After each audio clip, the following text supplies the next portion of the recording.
Nasichishanu ndine madhura mashanu genga rangu shanu vane yavo madhura mashanu godhoropa munhu ndapota musazorasa unhu munhu pamunhu ndapota musaite chifini. It's my first time watching King Kandoro's performance, so I'm hoping to laugh and have a good time. Thank you. So yeah, I'm looking forward to this one, what the Prodigal Son has in store for us. So yeah. I just know that every time King Kandoro just takes it up a notch. So I'm expectant for good things. Absolute laughter. Absolute fun. If it's good, it's good. And I have to see for myself. This is my first time at a show. I'm expecting to be rolling on the floor with tears. We're hoping for something different. Since he's got a different perspective of where he is. What's up, MK? I know you're from law school. I'm so proud of you. We were classmates. I'm here to support you. And I'm so happy. Can't wait for this show. Super excited. Ladies and gentlemen, if you are ready, let me hear you clap your hands. Let me hear you stomp your feet. Let's give it up for King Kandoro.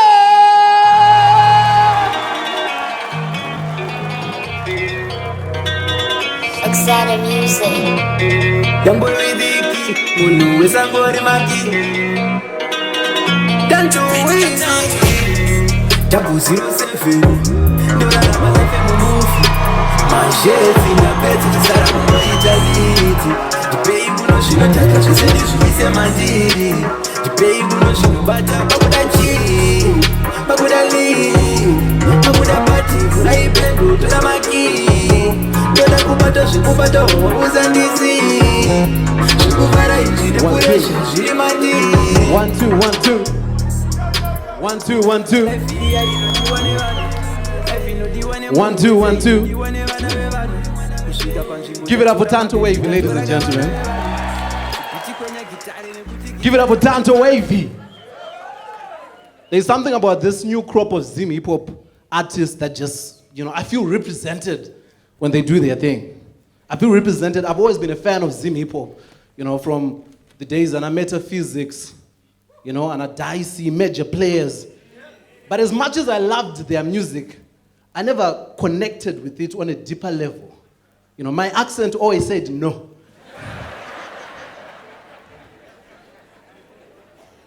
If you had heard me trying to rap to major players, you would have thought I was trying to speak Ndebele. It was very difficult. David Chifunyese almost changed the game for me. When he dropped Tawia Nae. I remember rapping along to Ndakamu Wana first time, Kuchikoro, Ndakamu Tewe, Akuno di hello, But that is where you would lose me. Because where I come from, no one punctuates a sentence with They don't do that. That's why I love this new crop of Zimpop artists. I love Tanto Wavy because they speak my language. 007. The first time I heard the song, I almost cried. I had to explain to my wife. Because she caught me crying. I was like, no, babe, that's how I say double. And she said, that's how you say what? I said, never mind. There's even a hip-hop artist who made one of the biggest Zimpop songs this year, and he named it after one of the most versatile Shona words of all time. How far? I know you guys are thinking good, but how far is English? It's not. There's not a Zimbabwean who hears how far and doesn't want to immediately respond with Mawa.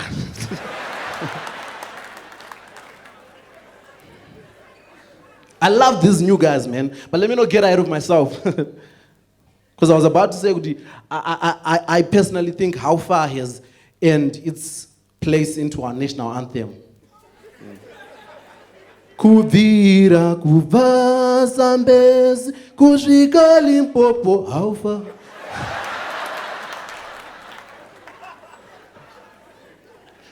But let me not get ahead of myself. How are you guys doing? How are you guys doing? You guys are looking good. I'm looking good. I don't know if you can tell. Ndakapfeka hembe dzangu dzeChristmas. If you see me tomorrow, ndakapfeka hembe, mind your own business. Mind your own business. How are you guys doing though? Very excited to be here. You know, my wife and I, very excited to see my $10. Yes, Hallelujah. Hallelujah. You know, there's a lot of questions. The last time I spoke to you guys, you know, was a long time ago. I'd only been married 3 days, you know. Yesterday, my wife and I celebrated 2 years. Hallelujah. You know, I have a son now. Hallelujah. Hallelujah. And I relocated to England. You know. So naturally, that comes with a lot of questions. The question that I've been getting the most ever since coming back is, King, how's the UK? How far? And I want to avoid a situation where I'm answering these questions individual. I just want to deal with you guys all at once. You can go tell other people. Being in the UK, being in the diaspora in general, is very complicated. You spend half your time trying to convince people back home that you are doing well, but not well enough to send them money. There's a fine line. There's a fine line. It's a game of balance. You know, every time I post something on Instagram, my sister is the first one to comment. Looking good, German. Fire emojis. And I immediately have to downplay whatever is happening. I got this on sale. Just so she doesn't get any funny ideas. You have to kill it immediately. The other question that I've been getting because of the last time I was here with you guys, the other question that I've been getting is, so King, it's been 2 years. Are you still doing well? How far? Are you still doing well? And let me put it this way. Let me respond to you guys this way. I now know the difference or the reason why there is a curtain that separates business class and economy. Or as we call it in business class, the broke boys. Hallelujah. Hallelujah. That simple looking piece of cloth that you see is one of the most sophisticated pieces of security on a plane. Because if you guys knew what we get up to in business class, if you could see, there would be way more terrorism incidents. I won't bother you with the nitty-gritties of what actually happens. But I'll tell you guys this. I'll tell you guys this. People in business class don't clap when the plane lands. Hallelujah. Because they expect it to land. It's the people back there that are not sure. We are okay, we are sorted. They don't even bother showing you those safety videos in first class. I remember my first time in business class, I was ready to watch that safety video. And the flight attendant could tell that I was preparing emotionally. Because it's annoying. It's 5 minutes. It's 5 minutes of someone telling you, in case the plane crashes, you just jump, you will die. If the plane crashes, we are dead. So in business, he saw that I was getting ready to watch it, and he looked at me and said, don't worry. In case of emergency, I got you.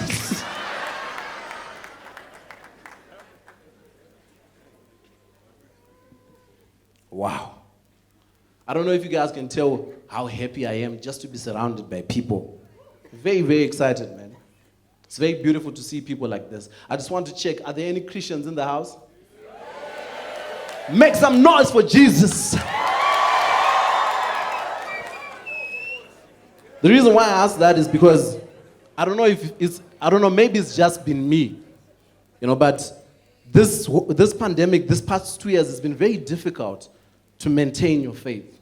It's been very tough as a Christian. I mean, as a comedian, I was already, on shaky ground with God prior to the pandemic, But these last 18 months, like I'm one blasphemous joke away from being struck by lightning.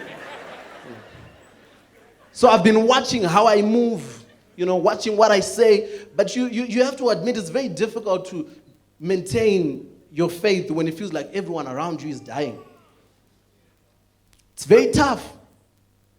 It's very tough to maintain your faith. Lately, it feels like God has been working from home. Which is weird because he's always worked from home. But the day that I had that thought, I realized that something was wrong with my faith. And I immediately sought to rectify it.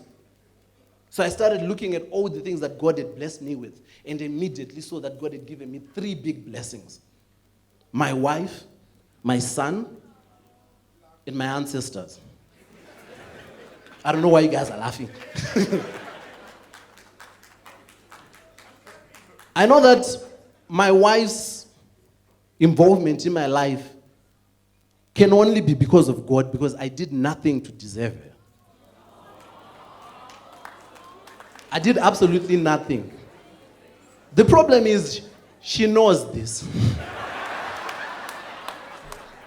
The problem is, my wife knows this. So from time to time, she will come to collect payments. The other day, she saw me scrolling the Mercedes-Benz website. I was just relaxing, scrolling. Oh, okay. And she walked past, and she saw what I was doing, and said, yeah.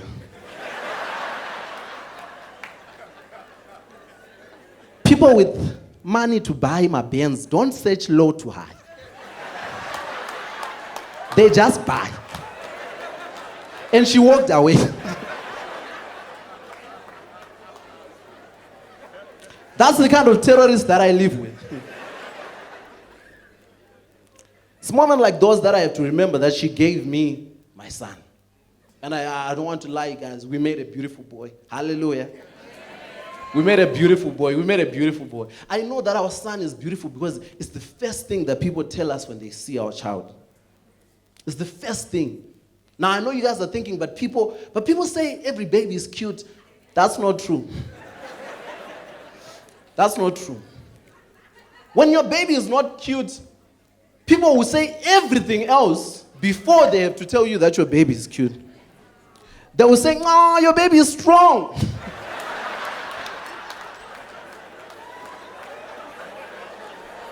"Oh, your baby has nice hair." They want to avoid a situation where they say, "Your baby is cute," and you say, "Really?" Because you know that your baby is not cute. Now, I know that our baby is cute because it's the first thing that people mention. Even white people are like, "Nah, this one we won't be racist to this one." But I feel like it's a responsibility as a parent. I feel like it's a responsibility to tell people that don't have kids yet that, guys, there is nothing, absolutely nothing, that will test your faith in God like a newborn baby. Absolutely nothing. You need to know this if you're planning to have a child. Hallelujah. The thing with our baby is that he doesn't do normal baby stuff. Like he doesn't wake up in the middle of the night or he doesn't refuse to sleep. We were prepared for that. Our baby deals with you during office hours, like a true professional. I remember when we started feeding him solids, his mother would be so excited. She would come to me and say, "Babe, I think Mahita really likes butternuts. I fed him butternuts today and he was eating them." The next day, she would try to feed him butternuts. This baby would look at her the way Harare men look at you when you ask them, "What are we?"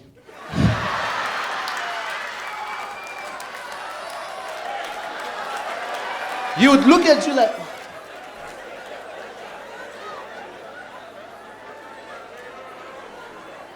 At some point, our fridge looked like we were preparing a party for an ex-convict. Because there were half-open fruits, half-open packets. It was ridiculous. I got so frustrated with him one day, I lifted him up. I said, "Ewe, Do you know that other people your age have jobs in China?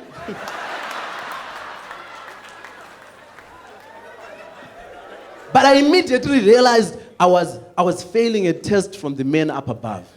I immediately realized I was failing. So I went down on my knees.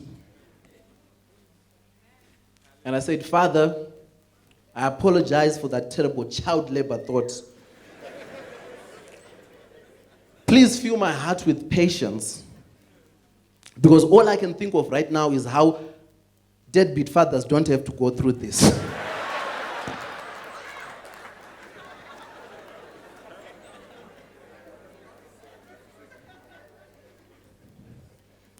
I feel it's important to tell you guys, as people without kids. My third big blessings, my ancestors. I know it's weird when someone mentions God and ancestors in the same sentence. But that's because ancestors generally have made some poor branding decisions. like it's 2021, what's up with the God skin? What's up with the fashion is just a little bit outdated. Throw some Jordans. Do some TikTok dances. Make the young people relate. But that's on their part. But on the other side, missionaries really spread propaganda against ancestors. Terrible propaganda against African ancestors. To the extent that now whenever anyone mentions ancestors, people immediately think about lightning, witchcraft, load shedding. Which is not the case. Because the simple fact is, if I die today, Masai, please don't get any ideas. I'm just making an example. If I die today, I immediately become my son's ancestor. That's all there is to it. Right? That's all there is to it. The thing is, with my ancestors, the relationship has, there was a time when it was awkward because I asked them why they didn't introduce me to Bitcoin like other people's ancestors. And they didn't like it. It was very awkward. They thought I was becoming too big for my boots and they were like, we will fix you. So what they did is they started going offline at the most random of times. You know how EcoCash goes offline when you need it the most? That's what my ancestors were doing. The one time that stands out the most is, I had just started doing well. Like 4 or 5 years ago, I just started doing well. So to celebrate, I invited my sisters. I was like, yo guys, come to Semi-Levy. Let me show you around. I don't know if you guys know about me and my family, but Tirima ghetto you through and through. Semi-Levy is a big deal, was a big deal to my sisters then. But what my sisters didn't realize was, it was also a big deal to me. Because it was also going to be my first time there. So my sisters were very excited. Borodale. We got there, they were looking around, said, wow. All right. I was also saying wow, but internally. Because I'm an adult. Composure. I was relaxed. And our window shopping led us to stay Keneko. So we got there. That was the plan. We're either going to, watch a movie, grab a pizza, then go back home. So we get to, the movie theater, and it looked just as majestic as I had been told. The only thing we were familiar with was the queue. So we get there, and it became our turn to pay. I walked up to the till, and the lady said, good afternoon, sir. What movie will you be seeing today? In my mind, I was thinking, sir, it's where I come from. No one wants, what?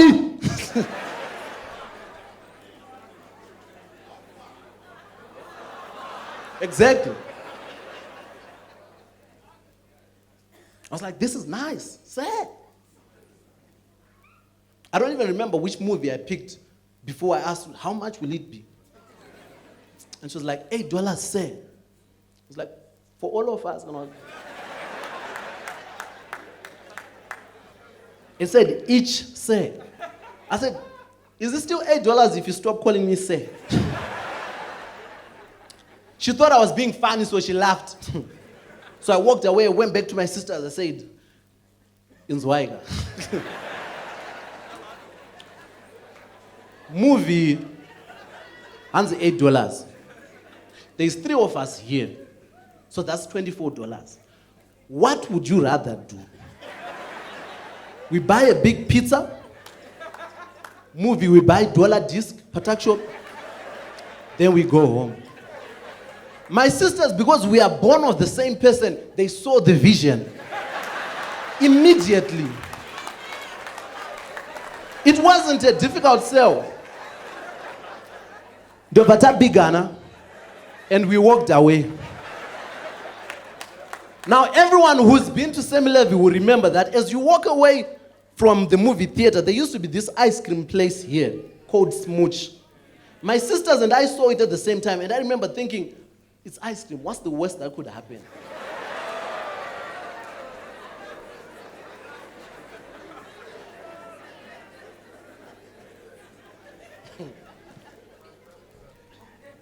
It's very important for you to be on the same page with your ancestors.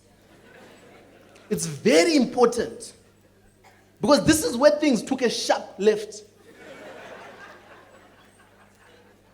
We went into this ice cream place. Now, how it worked is it had all these taps on the wall where there were different flavors. They would give you a tab and they would let you fill it yourself. Where everything fell apart because Mageto, we don't know restraint.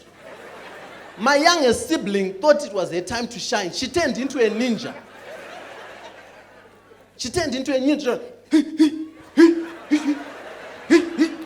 She made sure she had every flavor in her tub. I knew something had gone terribly wrong when we went to the till and they brought out a scale. I wanted to ask but there were white people behind me. And I didn't want to embarrass my ghetto youth. The ice cream was weighed and it was 4.3 kgs.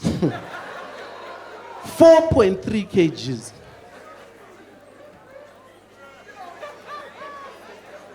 You know those moments in the movie where you are having an outer body experience and everything feels distant and you can't hear anyone and everything is in slow motion? I could feel my blood boil. 4.3 kg, that's fertilizer. You know,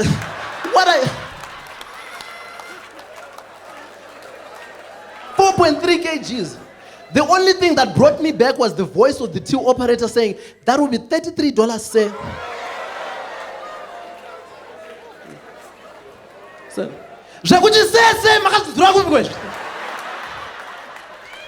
I said, I'm sorry, I'm under a lot of pressure. I'm sorry.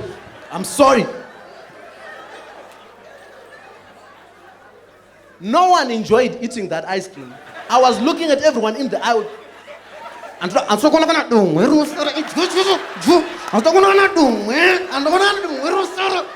what about you guys cream? Fuck it, you. I said $33, no pig it. What's gonna do? We don't sell not Jim. Pizza. I made my sisters carry those tubs.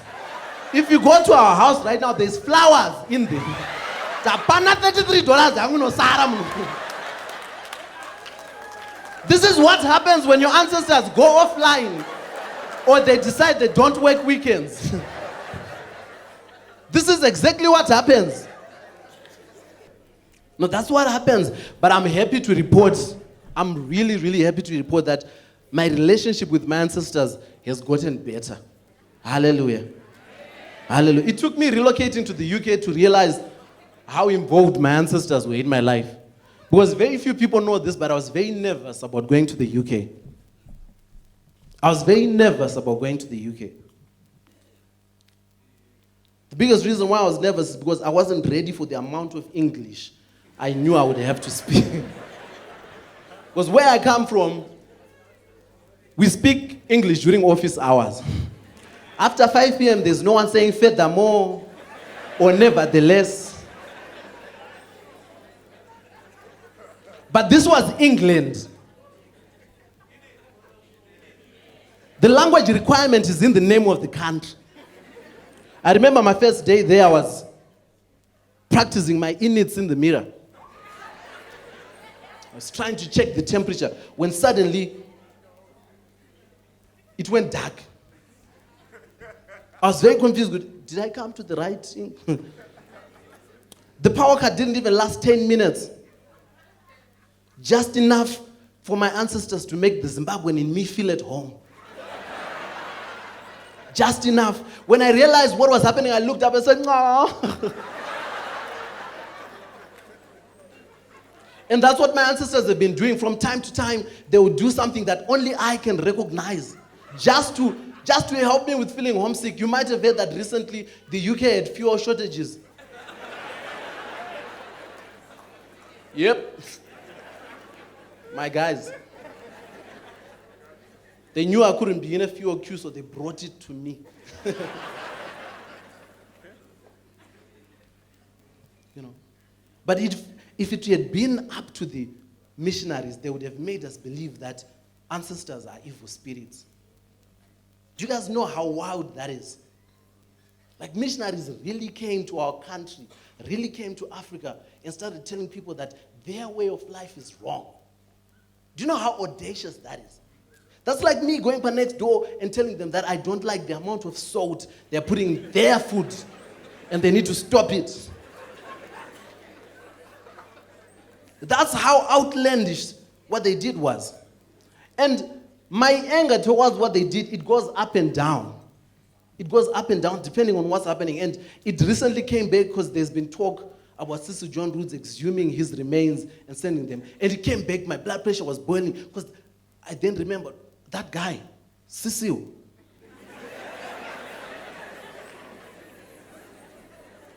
Do you guys know that when Cecil John Rhodes, the great-grandfather of British racism and thievery, came to Africa, he was 17 years old.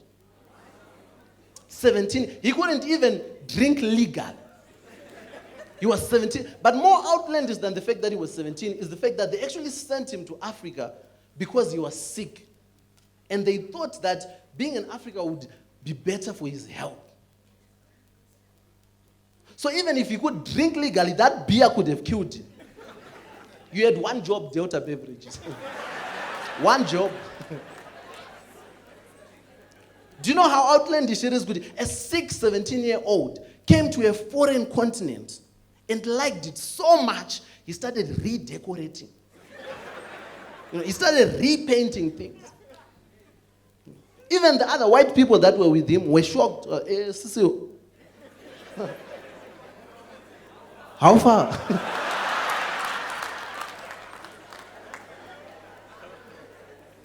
What are you doing, Cecil? I was like,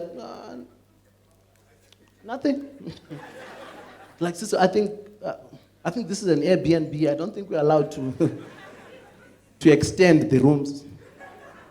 And he said, oops. Sister John Rhodes was 26 when he was elected to the Cape Colony. He was 36 when he became the Prime Minister of the Cape Colony. From a sick 17-year-old to almost single-handedly colonizing the whole of Southern Africa. Are you guys understanding the level of audaciousness?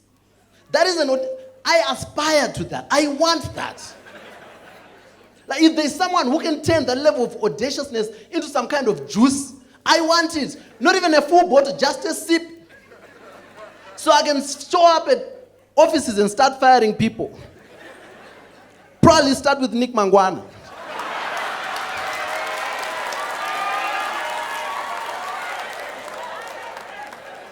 You know, the thing with jokes is, let me explain something to you guys that you guys don't understand. In our midst, pane CIO.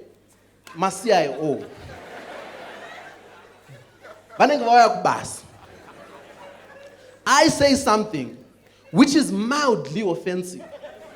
And you guys say, yeah! And it becomes very offensive. And that's when they take out their notebook like that.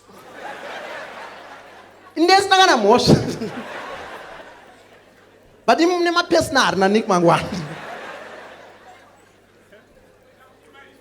I'm saying I don't even want a full bottle of this thing.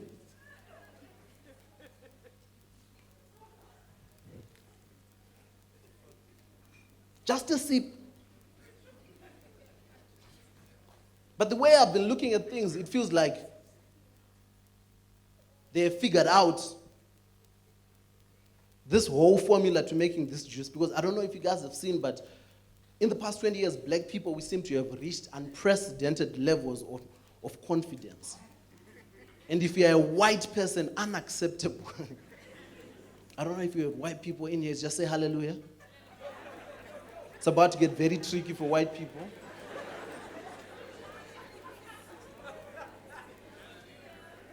In the past 20 years, black people have gone after all the things that white people hold sacred. Formula One,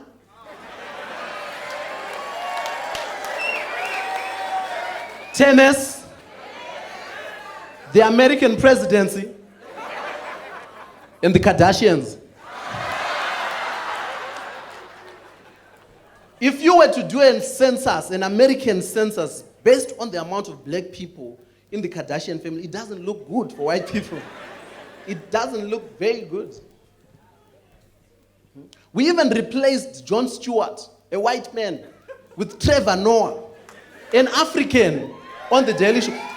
Not an African American, an African full stop. That's how audacious we've been. It's only when we tried to sneak one of ours into the royal family that white people were like, enough is enough, innit? Enough is enough. But still we prevailed. Hallelujah.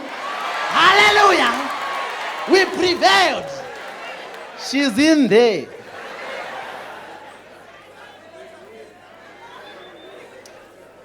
I don't know if I'm the best person to speak on this, but is it not maybe time to get rid of the whole royal family concept? I say this because as long as we have 43 white people who are regarded, who are universally recognized as being important, more important than regular white people, regular white people are never going to accept that they are same as black people. They can't even accept Meghan as a princess. And she's not even black. What about me? And my green passport? I can tell some of you guys are thinking, how is he going back? Don't worry. Kanazano yakantadza.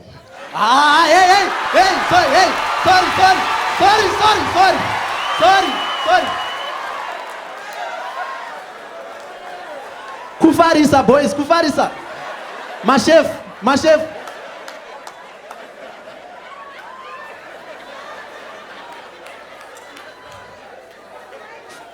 Kufarisa. Antsuna zorot makagara papi bandango kumbra regiru, my chef.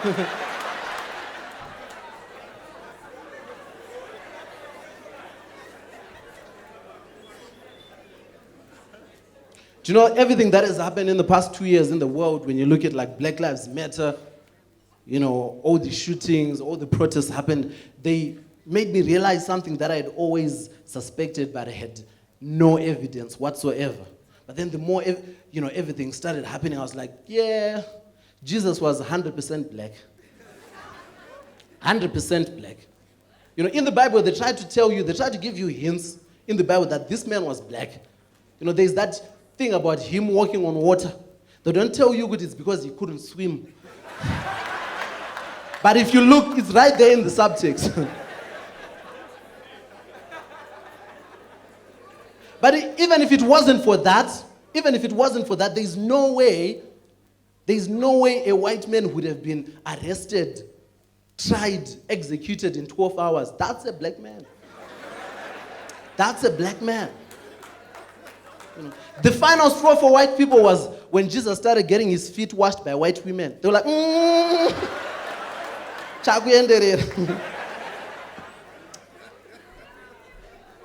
that nigga's gotta go.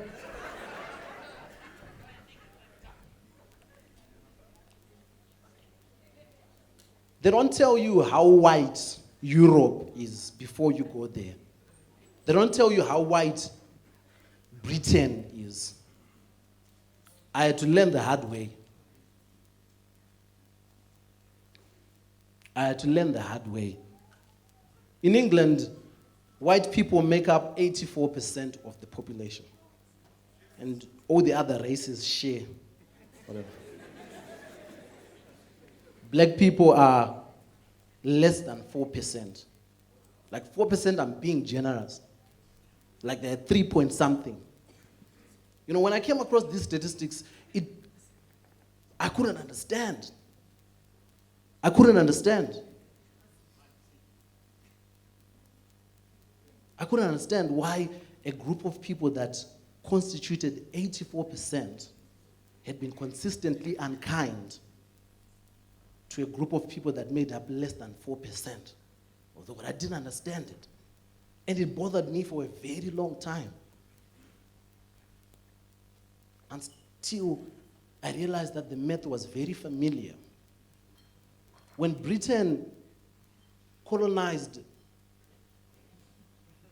when Europe colonized Africa, they didn't do it with the full population. They would send small battalions, right? Small groups of people, battalions of soldiers. And everywhere where they colonized, the settler community was always in the minority. Always in the minority. In Zimbabwe, the settler community in the beginning was less than 3,000 soldiers. That's when I realized that British racism and bigotry comes from a place of fear. It comes from a place of fear because they realize the power of an organized minority. Because for a very long time, they themselves were an organized minority.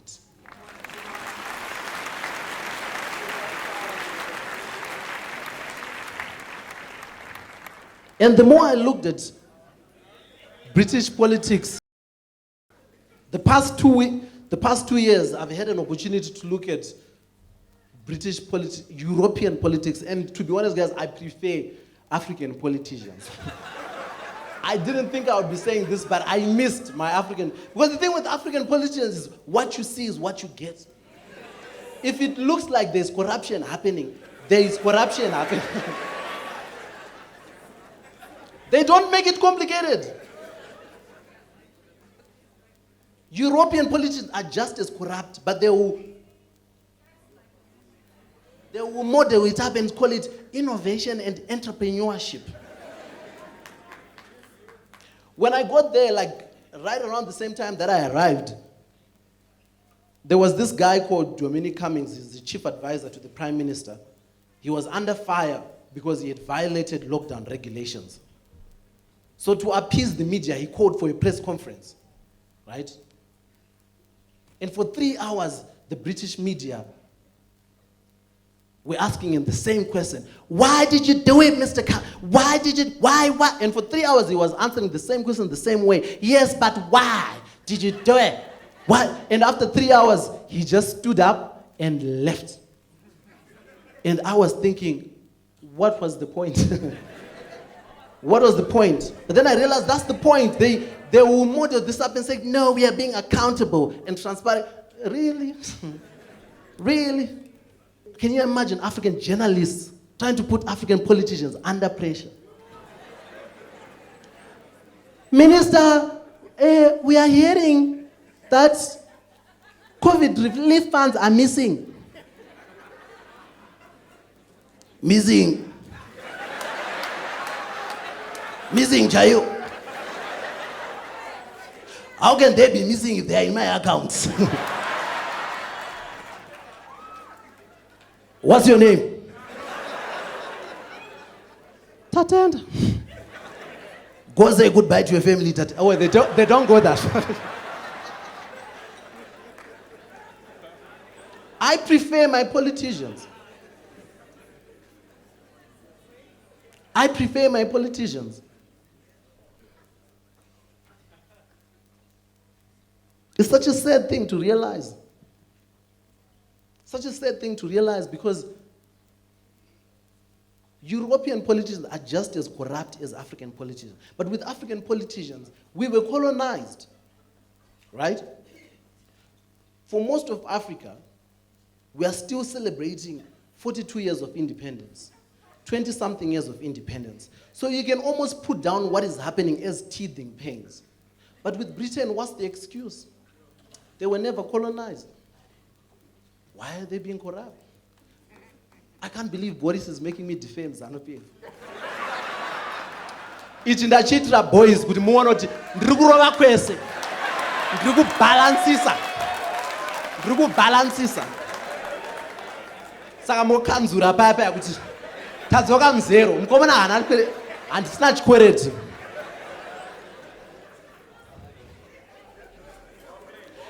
As we approach 2023,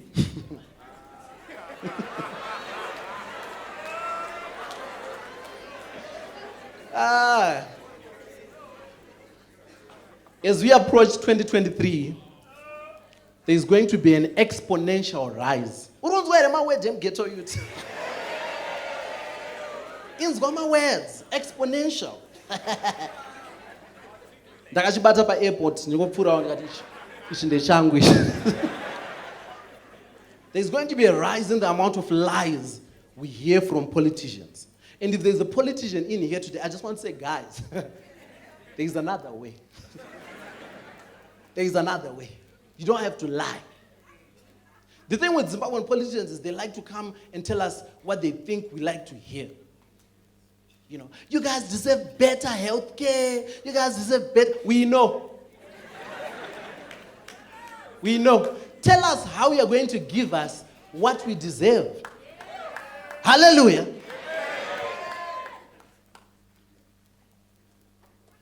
All I want to hear as we approach 2023 are practical solutions. I want to hear practical solutions. If a politician was to come to me and say, Kandoro, if you vote for me, I will find a way to monetize adultery. I will say, keep talking.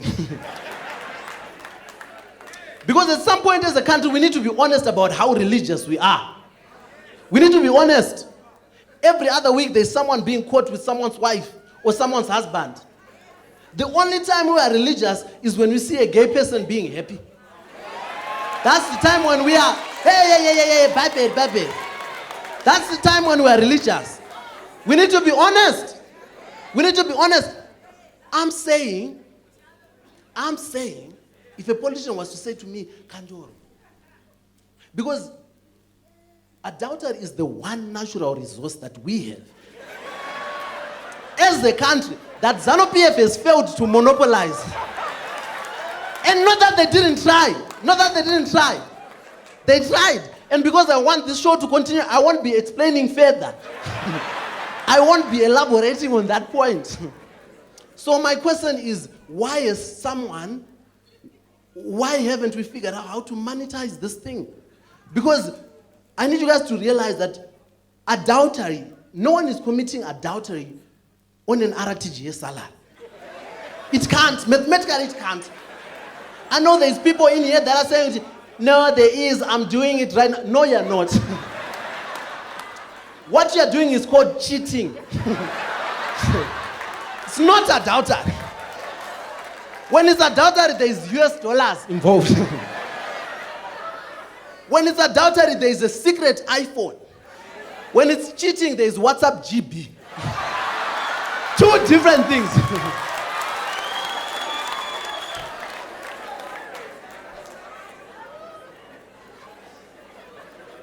Two different things. Let's not confuse the two.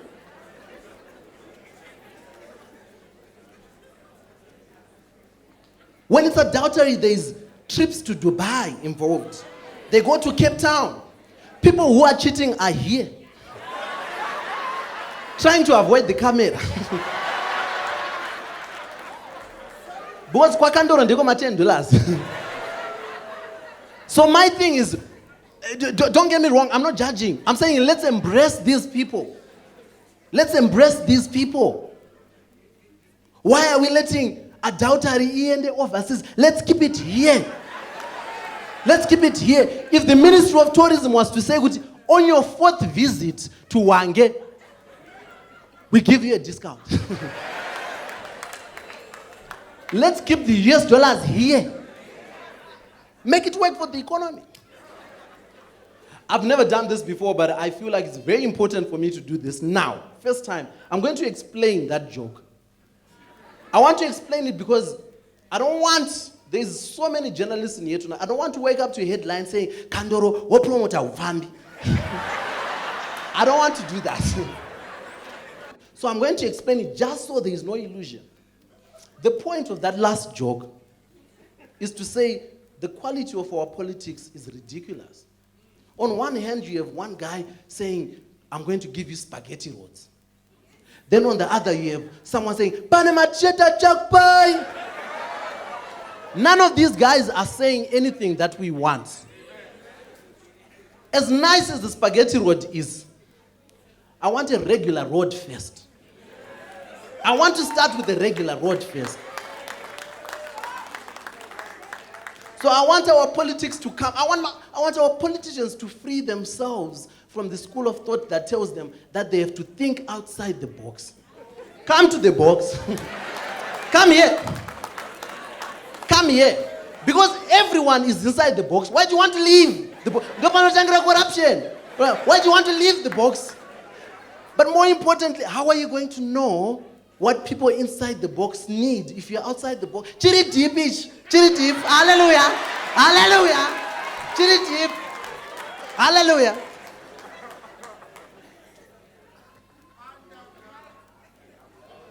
Hallelujah. I'm very sad, man.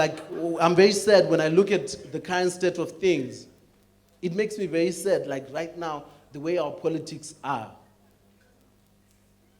It makes me very sad when I wake up every morning and Nick Mangwana still has a job. It makes me, I've never had one person confuse me so much in my life. Do you know when we were growing up, there's those people that would have the soccer ball, right? They would have the football, and if they lost, they would take their football back home.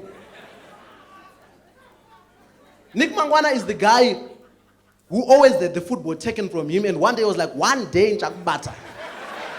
And that day is here. And we are all suffering for it. Because I don't understand it. I don't understand kuti Shavire makuwa roba papi. I've never seen anyone who's more interested in making the country panic. Like, why do you share important national information in the middle of the night? How's Imoroi? Like, why are you sharing important national information like that? Like, who starts a tweet with henceforth?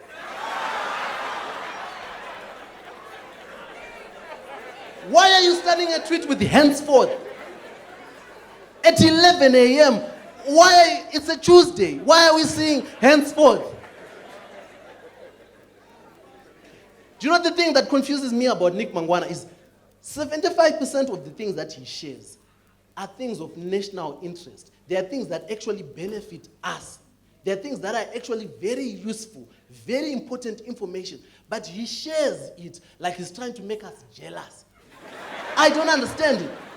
Why are you sharing that someone has completed a road like you're going to roll up the road and take it home? It's our road. It's for us. Why are you trying to make us jealous? I don't understand it. I don't understand it. Lately, you know that whole e-passport drama? Do you guys know that e-passports are actually the in thing? I'm sure by now you guys know. They're actually the recommended thing. You know, European countries, first world countries are adopting e-passports because they make life easier. But why are you sharing it? Starting immediately. Nick man.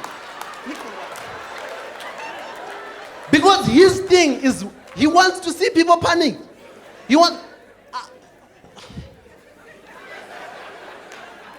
Nick Mangwana makes ZANU-PF look bad. That's how bad he is. He makes the bad guys look bad. By himself. And the reason why I keep going about Nick Mangwana is I know there is no one in the ZANU-PF upper echelons who will lose sleep because I made fun of Nick Mangwana. Like, Nick Mangwana is the only person we are allowed to make fun of. They're like, nah, Nick is fine.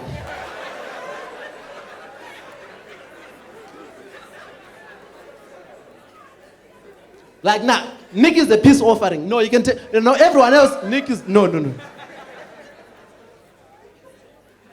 Do you know, I was watching that whole e-passport drama and I was thinking, I miss the days of Jingles, man.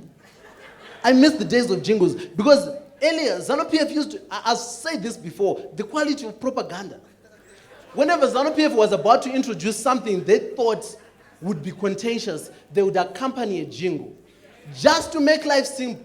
I remember earlier, I was too young to understand what was happening, but it must have been 2003, 2004, they introduced what they called Biera checks. I remember my parents were very confused, but they threw in a jingle. Biera che nderako chiashandisa kupi ne kupi. You see?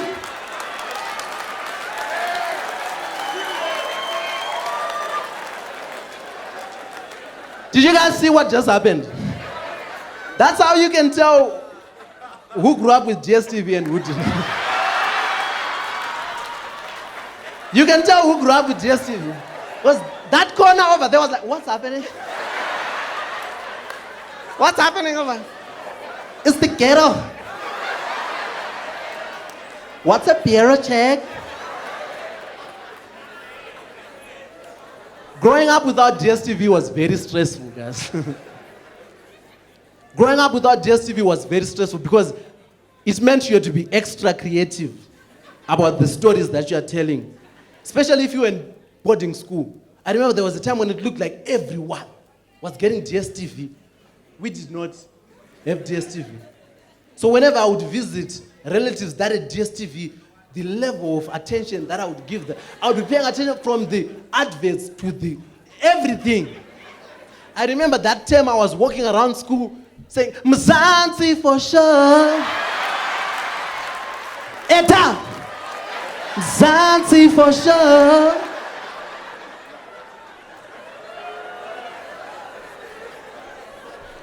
Until someone walked up to me and said, you know that's not DSTV, right? That's Wisdom.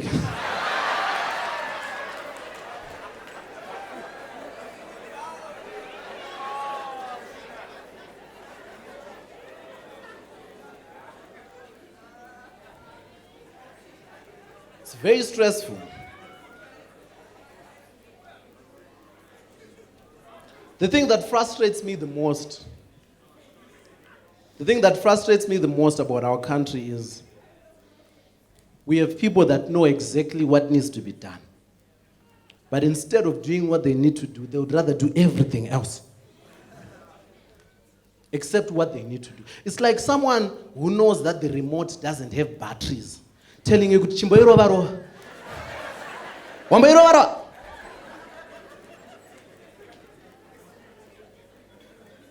I'm going to give you guys an example, just so you can understand how deep the problems we are dealing with go. In 2009,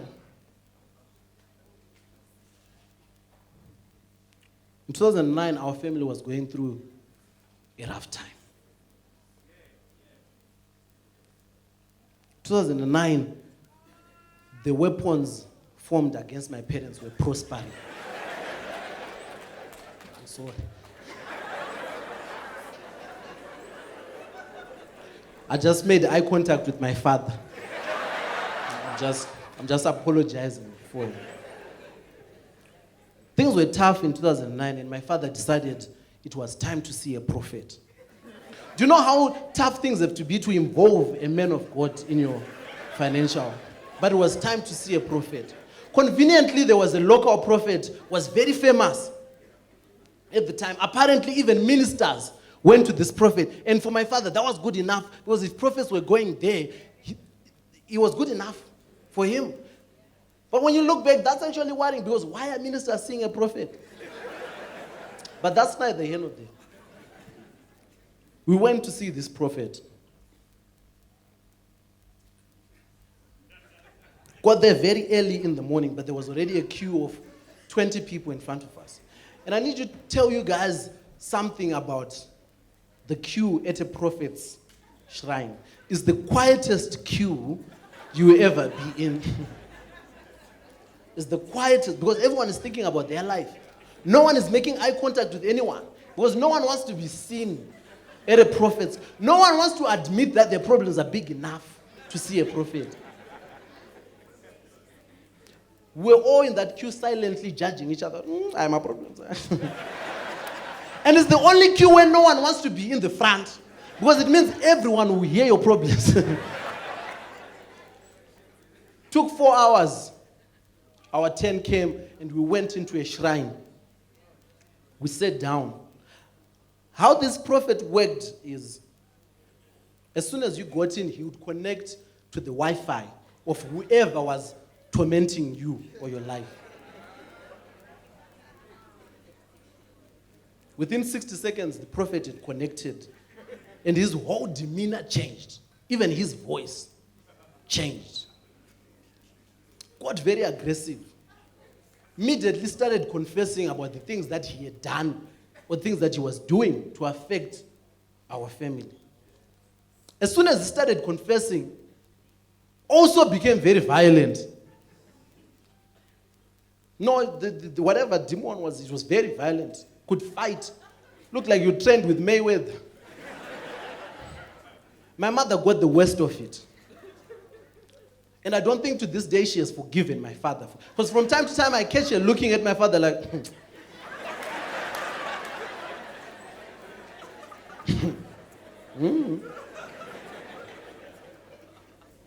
The voice started confessing, and he was saying things like, we have made sure that you are repeatedly passed for promotion because you are too full of yourself. At first glance, some of these things sound convincing, but when you reflect upon them, then you realize, my father was a policeman. And I will tell you guys, there's no policeman in the history of ZRP who doesn't believe he was passed for promotion at some point. There's no policeman who doesn't believe that. There's also no policeman who's not full of himself. It's a police requirement to be full of yourself. Policemen, fewer attendants, bank security guards, they all belong to the same family. If you ever need help from those 3 people, because they will show you the meaning of power.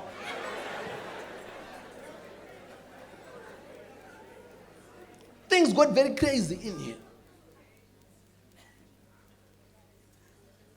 But the biggest red flag came when this demon said it needed $500 to go.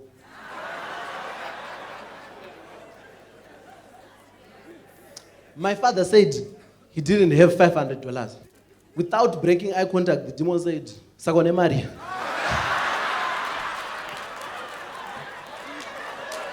I remember thinking, what in the Zimex mall is this? What in the Zimex mall is this? I thought this was a serious demon. We were negotiating. My father said he had $200. And the demon said, sold for $200. And just like that, it was over. No one said a word on the way home. No one said a thing. Because everyone was processing what had just happened. Everyone was processing. I'm the only one who knew that everything that had just happened was bogus. And the only reason I knew that was because I had not been paying school fees for the past 2 terms. The whole time we were in there, I was afraid the prophet would look at me and say, Agakaru your school fees.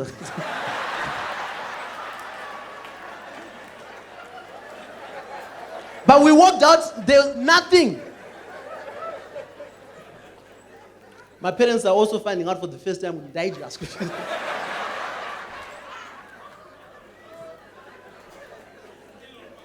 The whole thing with the prophet is designed to make you feel good about yourself. It's meant to make you believe that someone else is responsible for all the things that are going wrong in your life. You walk away thinking, "Pana argundi roya," but ndiwo roya. That's how ZANU-PF operates. Mamsina kuchiona chichidzoka. Hamna kuchiona.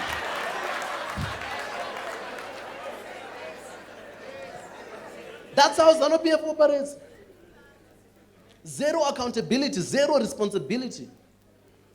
It's either it's sanctions, it's regime change merchants, Ndiswana Kandoro. The third force, or it's a drought. It's never them. It's never them. None of the problems that we face as a country need a prophet, but we have two. We have two official prophets on the government payroll. Twabam. Swibidi. Nging. Everything aside, you have to admit that guy is entertaining. It's probably the one government appointment that I'm like, okay, I understand where you're going with that. I can see the thought process. But we have two prophets. Are you guys telling me, you're telling me that in the middle of a pandemic, in the middle of a global pandemic, you decide to use whatever money you have left to build a statue of Mbuyane? That's what you decide to use, whatever money you have left on? Have you guys seen the statue of Mbuyane? It's right in the middle of traffic congestion district. If you're going to spend $1 million, whether it's $1 million RTGS or $1 million US, I need the statue to do more than just stand. I want to see Mbuyane controlling traffic.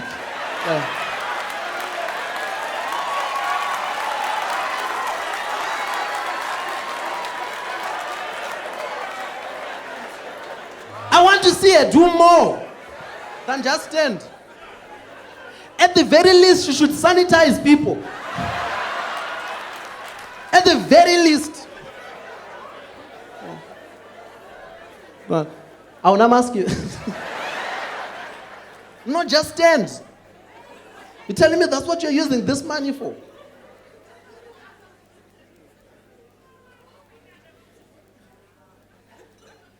It's very worrying, guys. All we need as a country is a moment of brutal honesty. All we need as a country is a moment of brutal honesty. You know, when we went to the prophet, all the prophet needed to do was just look at my mother and say, "Nayaskan, as talented as you are, why are you still in a job you don't like?" And to my father, it was just a bit say, "Siadore."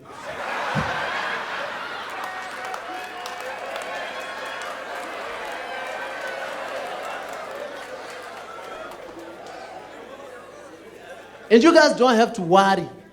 You guys don't have to worry about me repossessing school fees, repurposing or doing any of the sorts, because I'm changed. I'm different. I'm grown now. I've rebranded. I'm the prodigal son now.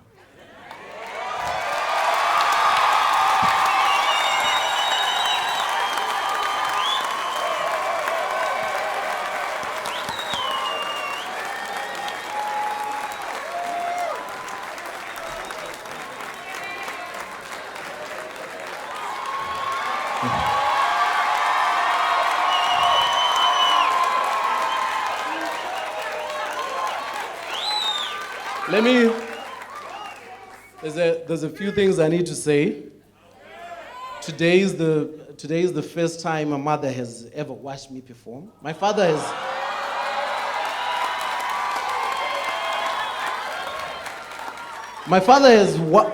has come to watch me perform before, and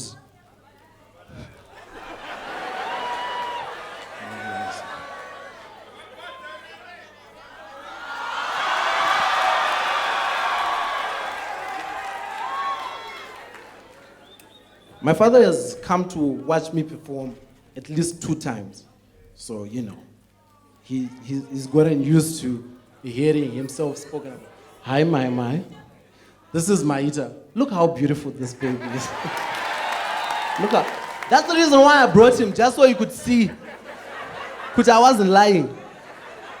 No, I really just wanted to say this and thank my parents, both of them, for being here today. Because me doing this was something that took them a long time to accept. And I'm happy they are both here. My wife is also here. None of this would be possible without her. Even my in-laws, they couldn't be here. But they're also very, very supportive, and I want to thank them. I also want to take a moment, if you guys could help me, a moment of silence. Earlier this year, we lost one of the coolest people that I ever met on the internet, called Donald Marendire. I just want you guys to help me. I want to dedicate this show to him. If you guys could help me with a moment of silence just for a little bit.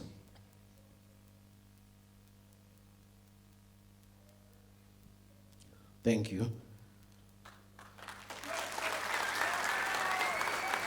Shout out to Doja. And before I leave the stage, I want to tell you guys a story about my mother, just to show you the kind of person that she is. My youngest sibling was in grade 4, and my youngest sibling is the smartest of us all. And that term she had done particularly well, she got a prize. But my mother, being a civil servant, she was broke at the time. And she didn't have any present to give along with the prize that my sister was getting. But right along those days, it just so happened that our dog gave birth. My mother put one puppy in a box and took it to prize giving. When they announced my sister's name, my mother ran with that box. And I remember all the other little kids saying, "Oh, puppy!" That's the kind of woman my mother is.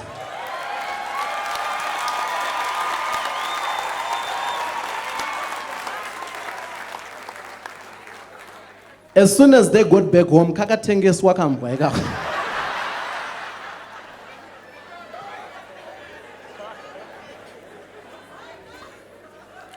But more importantly, I just want to thank all of you guys that came. I know times are weird, and you guys braved the weather, braved all these things that are happening. And I just want to say your support doesn't go unnoticed. Thank you so much, Musaneti. Aiwandi mwari vanojingita kuchona makwegura kudai aiwandi mwari vanojingita kuchona kushaura kudai guri rino namoto ifemesa kuchona zigondora kudai akuzi kungwara kwangu ndi mwari. The show was good, the show was relatable, the show was funny. We came here for a comedy. It was funny, it was really funny. I got me in stitches most of the time, yeah. The show was amazing. I really enjoyed it. Gave me a lot of, giggles. I couldn't stop laughing. Yeah, and also it was relatable, to when you look at what's happening in the country. Yeah, it was very, very relatable. Dope set as usual. I was actually just telling my friend that there are very few people in Zim who make you feel Zimbabwean, where you can actually relate. And I'm just thankful to have such kind of comedy in Zim. Absolutely enjoyed it. Absolute thrill. So of course with Kandoro, you're always expecting it to be hilarious. But what I loved is seeing his evolution as a comedian. I'm amazed by how mature he is and how he's growing in his craft. I think it's fantastic. The show was very enlightening and funny. I mean, it's very rare for you to find someone who can be funny and deep at the same time. Like you can come out of it saying, you know what, I learned a lot of stuff, and at the same time, we were packing the whole show. Yeah, so it was pretty dope, pretty great. Keep at it, King Kandoro. Yo! This was my first time attending a King Kandoro show. It was fun. It was fun. I loved it. Oh my God, my ribs. He's a very cool guy. I like him. I like his personality and I like his presence on the stage. I think for me, the one thing that stood out was how you know, although he was, you know, making jokes on stage, he was actually, you know, presenting an intellectual point of view on different topics, you know, from politics to, you know, to faith, you know, to, you know, social media and, you know, just upbringing and, you know, classes and things like that. So, you know, I think that's what comedy is about at the end of the day, you know, and you know, I was just thinking about the freedom of speech that should be there for comedy to thrive, and tonight's show was an example of that. Amazing, absolutely amazing. The talent that MK has is just out of this world. Well done and congratulations. So proud of you. Keep it up, and I'm looking forward to the next show. Peace. Rurefu, rwendo rwatafamba, munesu. Rurefu, rwendo rwatafamba, munesu.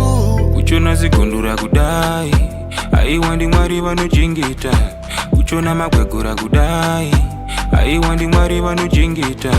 Kuchona kushaura kudai, guri rino na moto ifemesa. Kuchona zigondura kudai, akuzi kungwara kwangu ndimwari, ndimwari, ndimwari. Akuzi kungwara kwangu ndimwari, ndimwari, ndimwari. Akuzi kungwara kwangu ndimwari. Yeah. Andishaura zvemakwikwi ndinoshaura zvepressure mufombi nepajivi kunge java kundiprisa dance ri muimbi pamwe dai ndiri mhizha ndane nguva ndiri pano hapana need tape measure I'm just trying to survive through the zhizha seshizha pamshando zviri pachena ndovasiya vane sizha ngoma rinonaka kubuda siriri zingoma rebanga rinocheka sechivhiriri ngoma remandiri zvandaona aiwa zvandaona zvakaoma aiwa zvakaoma zvandaona dzimwe hama dzitori paku